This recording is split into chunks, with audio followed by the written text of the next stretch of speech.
भाई जिलांशु जी, मंत्रस्थ सज्जन और सभा में भाइयों और बहनों, हिंदी पत्रकारिता की जो जन्मस्थली है कल्लोलिनी कलकत्ता, तो केवल हिंदी का ही यहाँ से उद्भव या उद्गार नहीं हुआ, अन्य भाषाओं के भी हुए। पर आज चूँकि हिंदी पत्रकारिता पे हम लोग बातचीत करने के लिए एकत्रित हुए हैं, तो वो क्या बात थी कि हिंदी का जो पहला अखबार है वो कलकत्ते से क्यों निकला। कलकत्ता तो हिंदी भाषियों का गढ़ रहा है और अभी है, परंतु दूसरे भी जो महानगर थे जो कि हिंदी भाषियों का था, तो मैं एक देख रहा था, तो एक आंकड़ा है कि सन 1921 में जो सेंसस माने जनगणना हुई थी, तो कलकत्ता में 6,93,000 हिंदी भाषी थे, दिल्ली में 3 लाख, लाहौर में 2 लाख, तब विभाजन नहीं हुआ था, 81,000, लखनऊ में 2,80,000, कानपुर में 2,16,000, काशी में 1,98,000, आगरा में 1,85,000 और प्रयाग में 1,50,000। माने तब भी, क्योंकि कोलकाता एक बंगाल में है, ये बांग्ला भाषी प्रदेश है, पर हिंदी का ये गढ़ रहा है। तो ये सबसे बड़ी वजह रही है कि यहीं से हिंदी अखबार का सूत्रपात हो।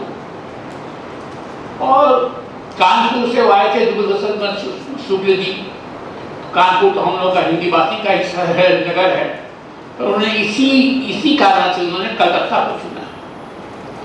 और हम लोगों को सुन के आश्चर्य होगा कि उसका केवल 79 अंक ही वो छपा, साप्ताहिक था और मासिक में 2 रुपए उसकी कीमत थी। और उसमें खुशी की बात ये है कि जैसे हम लोग आज दूसरी भाषा से हिंदी में अनुवाद करते हैं, पर उस समय उदंड मार्तंड से अनुवाद करके बंगला में छपता था, अंग्रेजी में छपता था, क्योंकि इतना वो प्रामाणिक हुआ करता था। ये बात बहुत गौरव की बात है और ये रेखांकित करती है कि जो हिंदी पत्रकारिता थी, जिसकी स्तरीयता में भाई अग्रवाल जी ने काफ़ी खरी बातें कही हैं, बहुत हद तक वो सही है। मैं उनकी पूरी बातों से मैं असहमत हूँ, फिर भी उन्होंने कुछ मार्के की बातें कही। तो उस हिंदी की जो अस्मिता थी, वो जो है वो आधारशिला की अस्मिता है, और उसी आधारशिला पे आज की जो हिंदी की पत्रकारिता है, सचमुच ही उसमें मील का पत्थर है 1979। ये वो वर्ष है जबकि हिंदी पत्रकारिता ने अंग्रेजी पत्रकारिता के वर्चस्व को पराजित किया था और आगे बढ़ गई थी। आज ये हर्ष की बात है, हम काफ़ी गौरवान्वित महसूस करते हैं कि आज जो हिंदी पत्रकारिता है वो अंग्रेजी से 50 संख्या में कहीं ज़्यादा है। जो 10 सबसे ज़्यादा प्रचारित अखबार हैं, उसमें 9 हिंदी के अखबार हैं। और ये हमारे लिए, ये हमारी छाती है, हमारे गौरव की बात है।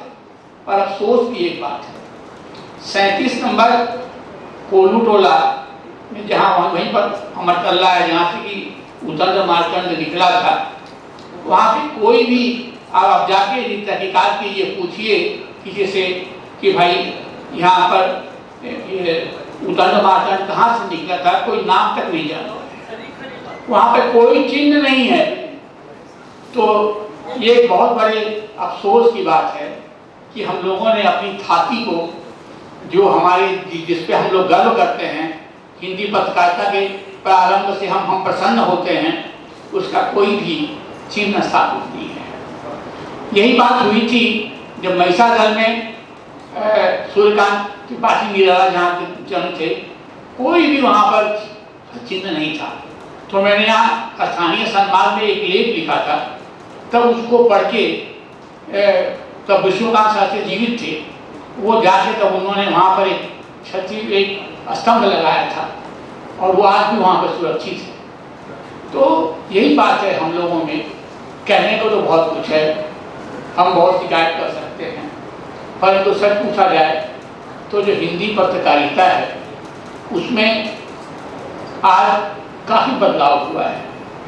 और सही अर्थों में जिस प्रकार कोई अखबार होना चाहिए, जैसा भाई सीताराम जी कह रहे थे, तो अंग्रेजी का भी कोई अखबार संपूर्ण अखबार नहीं है,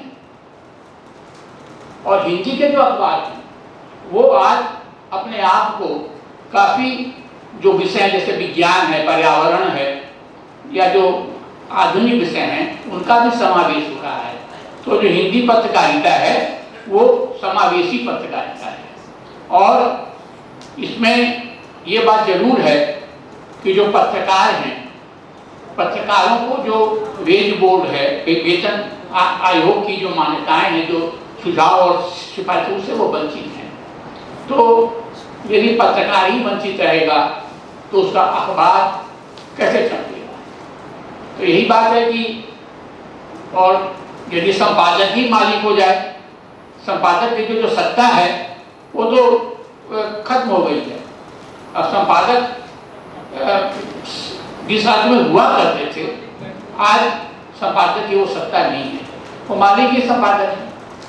और जो अखबार है, जैसे पत्रकार को हमेशा विपक्ष में बैठना चाहिए, जो सच्चा पत्रकार होता है वो हमेशा विपक्ष में बैठता है, परंतु आज का जो पत्रकार है, जैसा कि नया शब्द निकला गोदी मीडिया, तो पत्रकार अपने कर्तव्यों से च्युत है। च्युत करने के लिए वो बाध्य है, क्योंकि आज की जो पत्रकारिता है वो विशुद्ध रूप से व्यावसायिक है, व्यवसाय का ही वर्चस्व है। तो आप कलम के सिपाही हों, परंतु कलम के जो सिपाही हैं वो कमज़ोर हैं और उनकी जो आवाज़ है उसमें आज वो बुलंदी नहीं है। तो यही चिंतनीय है, और जब तक इसमें सुधार नहीं होगा, जब तक सही मायने में पत्रकार को उसका उचित उसकी जो अर्थवत्ता है वो जब तक नहीं आपूर्ण होगी, तब तक मेरी दृष्टि में हिंदी पत्रकारिता के लिए यक्ष प्रश्न खड़ा ही रहेगा। मैं यही कहना चाहूँगा, मैं ज़्यादा नहीं बोलना चाहता, यही कहना चाहता हूँ कि हिंदी पत्रकारिता के समक्ष प्रश्न जरूर हैं, उनके समाधान भी हैं, पर यही बात है कि उन्हें क्रियान्वित करना है, पर करेगा कौन, यही सवाल है। और इसके लिए सबसे बड़ी बात है कि हमारा जो आज कलकत्ते या पश्चिम बंगाल में हिंदी भाषियों की संख्या लगभग 1 करोड़ है, परंतु पूरे हिंदी अखबारों का की जो प्रसार संख्या है वो 2-2.5 लाख से ज़्यादा है।